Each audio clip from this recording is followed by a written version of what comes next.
Assalomu alaykum azizlar. Bugun 1-mart, to'g'rimi? Bugun 1-may.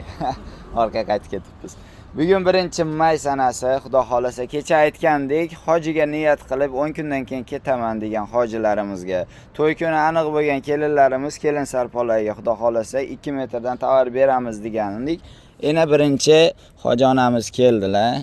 Ena hojana ziyoratlaringiz qabul bo'lsin. Xudo xolasa bizni ham yoqda borganingizda duo qilib qo'ying, Ka'bani ko'rib turib. Inshaalloh sog' bo'linglar, salomat bo'linglar.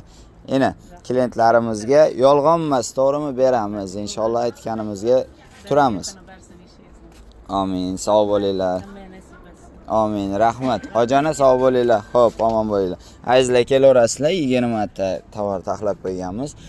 To'y kuni aniq bo'lgan kelinlar, yana kelin ko'ylak tikaman degan hojonalarimiz bilet topib qo'ygan, 10 kundan keyin ketaman degan hojonalarimizga ina ko'ylaklar beramiz. Xudo xolasa kelaverasizlar. Azizlar, kecha aytdik, tomir tovarlarimizni 25 ming so'mliklarni 10 ming so'mga tushiramiz.